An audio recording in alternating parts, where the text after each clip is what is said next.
नमस्कार दोस्तों, जीके और कलेक्शन के लाइब्रेरी सेशन में एक बार फिर से आपका स्वागत है। दोस्तों, हम पढ़ रहे हैं लाइब्रेरी क्लासिफिकेशन और क्लासिफिकेशन की इससे पहले हमने 5 वीडियो अपलोड कर दी हैं। आज लाइब्रेरी क्लासिफिकेशन की 6th वीडियो है जिसमें हम बहुत ही इंपॉर्टेंट प्रश्नों को कवर करने वाले हैं।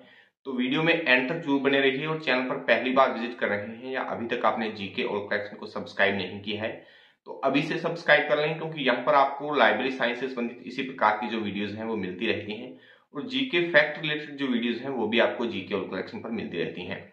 लाइब्रेरी साइंस से संबंधित सारी वीडियोज आपको हमारे चैनल के होम पेज पर मिल जाएंगी। लाइब्रेरी साइंस की एक अलग से प्लेलिस्ट बना रखी है हमने, तो उस प्लेलिस्ट पर जाकर आप सभी वीडियो जो है वो लाइब्रेरी साइंस की देख सकते हैं नंबर वाइज।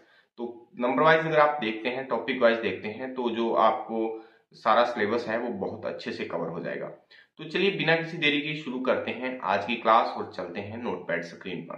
पहला प्रश्न है, स्क्रीन पर आप देख पा रहे हैं, प्रश्न नंबर 186। कोलन क्लासिफिकेशन के छठे संस्करण के अनुसार हीरो साइकिल का वर्गांक D5125H है। ये वर्गांक निम्नलिखित में से किस विधि द्वारा निर्मित हुआ है? यानी कि इस वर्गांक को बनाने के लिए किस विधि का जो है वो प्रयोग किया गया है? तो इसमें यहाँ पर वर्ण क्रम विधि का प्रयोग किया गया है, यानी कि बी ऑप्शन जो है वो सही आंसर आपका हो जाएगा। वर्ण क्रम विधि का प्रयोग D5125H जो कि हीरो साइकिल का वर्गांक है उसको बनाने के लिए किया गया है। तो बहुत ही महत्वपूर्ण प्रश्न है, बी ऑप्शन सही आंसर आपका हो जाएगा। अगला प्रश्न आप स्क्रीन पर देख पा रहे हैं, कोलन क्लासिफिकेशन के छठे संस्करण के अनुसार मुख्य वर्ग आई बॉटनी में पौधों के भाग का व्यवस्थापन निम्नलिखित में से किस सिद्धांत के अनुसार किया गया है? तो इस प्रश्न का जो सही आंसर है ऑप्शन यहाँ पर आपका ए सही हो जाएगा, यानी कि नीचे से ऊपर की ओर का जो सिद्धांत है उसका प्रयोग इसमें किया गया है। तो ए प्रश्न ऑप्शन जो है वो सही आंसर आपका हो जाएगा। नेक्स्ट है प्रश्न नंबर 188, कोलन क्लासिफिकेशन में परंपरागत विभागों की गणना संबंधित अनुसूची के किस भाग में की गई है?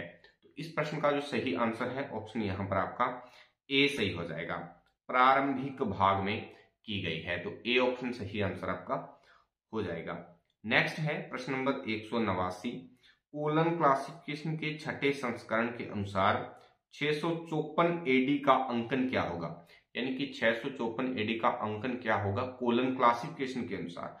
तो इस प्रश्न का जो सही आंसर है आपका यहाँ पर डी ऑप्शन सही हो जाएगा, D654 सही आंसर क्या है आपका D654। अगला प्रश्न आप स्क्रीन पर देख पा रहे हैं, प्रश्न नंबर 190, कोलन क्लासिफिकेशन के छठे संस्करण में आगामी समय यानी कि फ्यूचर टाइम को किस चिन्ह द्वारा दर्शाया गया है? तो इस प्रश्न का जो सही आंसर है ऑप्शन यहाँ पर आपका सी सही हो जाएगा, अग्रमुखी तीर। अग्रमुखी तीर यानी कि फॉरवर्ड एरो द्वारा दर्शाया गया है। अग्रमुखी तीर किस प्रकार से होता है? इस प्रकार से। सभी चिन्ह जो है आप ध्यान में रखिएगा। ऊपर से लेते हैं हम, शिरोमुखी तीर यानी कि अपवर्ड तीर इस प्रकार से होता है, जो डाउनवर्ड तीर है इस प्रकार से, और जो बैकवर्ड तीर है वो इस प्रकार से होता है। सारे तीर जो है आप ध्यान में रखिएगा। ये चिन्ह जो है बहुत ही महत्वपूर्ण है। कोलन क्लासिफिकेशन में चिन्हों का ही विशेष महत्व है। चिन्ह आप जो है याद करिए, इनको लिख लिख कर देखिए और इनका जो नाम है वो आप ध्यान में रखिएगा। तो चिन्हों की बहुत जो है महत्वता है कोलन क्लासिफिकेशन में। तो अगला प्रश्न आप स्क्रीन पर देख पा रहे हैं, कोलन क्लासिफिकेशन में ग्रंथालय विज्ञान निम्नलिखित में से क्या है? यानी कि कोलन क्लासिफिकेशन में ग्रंथालय विज्ञान को क्या कहा गया है? तो इस प्रश्न का जो सही आंसर है ऑप्शन यहाँ पर आपका बी सही हो जाएगा, नवजात मुख्य वर्ग। कोलन क्लासिफिकेशन में लाइब्रेरी साइंस यानी कि ग्रंथालय विज्ञान को क्या कहा गया है? तो नवजात मुख्य वर्ग जो है कोलन क्लासिफिकेशन में कहा गया है। तो बी ऑप्शन सही आंसर आपका हो जाएगा।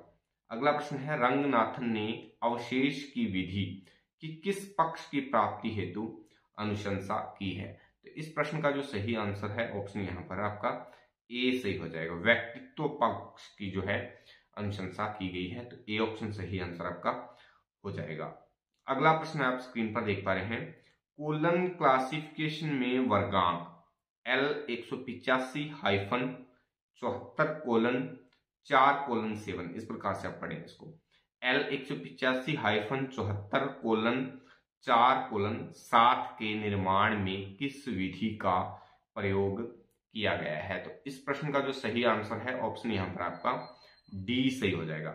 इस वर्गांक को बनाने के लिए अध्यारोपण विधि जो है उसका प्रयोग किया गया है। तो डी ऑप्शन सही आंसर आपका हो जाएगा। सभी प्रश्न जो हैं बहुत ही ज्यादा महत्वपूर्ण है। आपकी जो लाइब्रेरी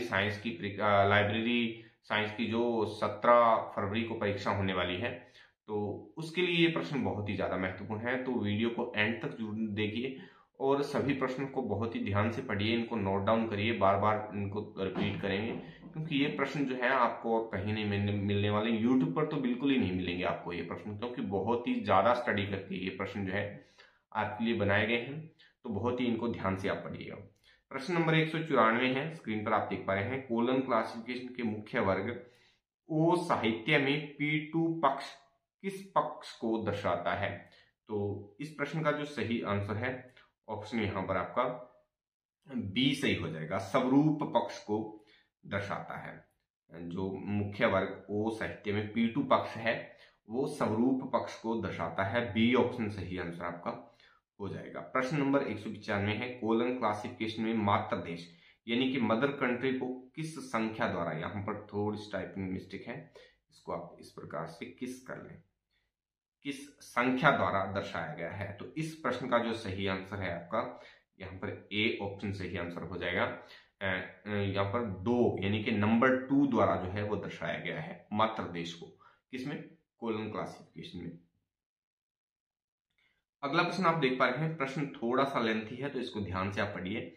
S.R. रंगनाथन द्वारा प्रतिपादित सिद्धांतों तथा अवधारणाओं के अनुसार the effect of radiation treatment का लंग कैंसर के विचार अवयवों को कर्म क्या होगा, यानी कि इनका जो कर्म है वो कर्म हमें बताना है। तो इस प्रश्न का जो सही आंसर है ऑप्शन यहाँ पर आपका डी सही हो जाएगा। कर्म कैसे होगा? Medicine, lung cancer treatment, radiation और इफेक्ट, इस क्रम में लिखे जाएंगे। तो यहाँ पर डी ऑप्शन सही आंसर जो है आपका हो जाएगा। अगला प्रश्न है प्रश्न नंबर 197, मूलभूत श्रेणी समय को निम्नलिखित में से क्या माना जाता है? मूलभूत श्रेणी जो समय है उसको क्या माना जाता है? तो यहाँ पर बी ऑप्शन सही आंसर आपका हो जाएगा, सबसे कम मूर्त। समय को क्या माना गया है? सबसे कम मूर्त जो है समय को माना गया है। तो बी ऑप्शन सही आंसर आपका हो जाएगा। अगला प्रश्न है 198, एक वर्गीकरण पद्धति की अंकन प्रणाली में रिक्त अंक एक ऐसा अंक है, यानी कि एक वर्गीकरण पद्धति में अंकन प्रणाली में रिक्त अंक कैसा अंक है? तो इस प्रश्न का जो सही आंसर है ऑप्शन यहां पर आपका सी सही हो जाएगा, जिसमें अर्थ तत्व अमूल्य नहीं होता। कैसा अंक है? जिसमें कि अर्थ तत्व जो है अमूल्य नहीं होता है। तो सी ऑप्शन सही आंसर आपका हो जाएगा। लाइब्रेरी साइंस आप पढ़ने बैठोगे तो एक चीज मैं हर वीडियो में बोलता हूं कि इसकी जो भाषा है, शब्दावली है, उसको आप जो है उसको समझना पड़ेगा। तो समझने के लिए क्या करना है कि आपको इसको बार बार पढ़ना है, सुनना है, रिपीट करना है, फिर इसकी जो शब्दावली है वो आपको समझ आएगी। शब्दावली समझ आएगी, फिर इसका पढ़ने का मतलब है ऐसे ऊपर से निकालने का कोई मतलब नहीं है। बिल्कुल बहुत ही गहराई से इसको पढ़िए, शब्दावली समझिए, प्रश्नों को समझिए। प्रश्नों को समझेंगे तो आप जो है हर प्रश्न का सही से आंसर जो है वो टिक कर पाएंगे। तो शब्दावली बहुत ही महत्वपूर्ण है, भाषा बहुत ही महत्वपूर्ण है। तो इसको समझने के लिए बस बार बार आप रिपीट करिए, नोट्स बनाइए, नोट डाउन करिए। तो यही इसका सही जो है तरीका है पढ़ने का। तो अगला प्रश्न आप स्क्रीन पर देख पा रहे हैं, प्रश्न नंबर 199, कोलन क्लासिफिकेशन के 7वें संस्करण के प्रकाशक का नाम बताइए। कोलन क्लासिफिकेशन का जो 7वां संस्करण है उसका प्रकाशक है वो कौन है? तो इस प्रश्न का सही जो आंसर है ऑप्शन यहाँ पर आपका डी सही हो जाएगा, Sharda Ranganathan endowment for library science जो है कोलन क्लासिफिकेशन के 7वें संस्करण यानी कि 7वें संस्करण का प्रकाशक है। तो डी ऑप्शन सही आंसर आपका हो जाएगा। नेक्स्ट है प्रश्न नंबर 200, वह सामान्य एकल जिसे जोड़ने के लिए योजक चिन्ह की आवश्यकता नहीं होती उसे क्या कहते हैं? यानी कि ऐसा सामान्य एकल जिसे जोड़ने के लिए किसी भी योजक चिन्ह की आवश्यकता नहीं होती, ऐसे जो एकल को क्या कहते हैं? तो ऐसे एकल को कहा जाता है प्रवर्ती सामान्य एकल, यानी कि यहाँ पर आपका डी ऑप्शन जो है वो सही हो जाएगा। डी ऑप्शन जो है सही हो जाएगा, प्रवर्ती सामान्य एकल।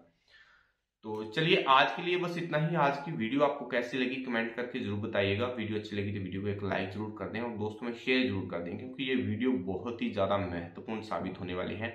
आपकी जो लाइब्रेरी साइंस की आगामी परीक्षा होने वाली है 17 फरवरी 2025 को, तो उसके लिए ये जो प्रश्नोत्तरी है बहुत ही ज्यादा महत्वपूर्ण होने वाली है। हमारे चैनल पर इससे पहले काफी सारी वीडियो जो है लाइब्रेरी साइंस की अपलोड कर दी गई है।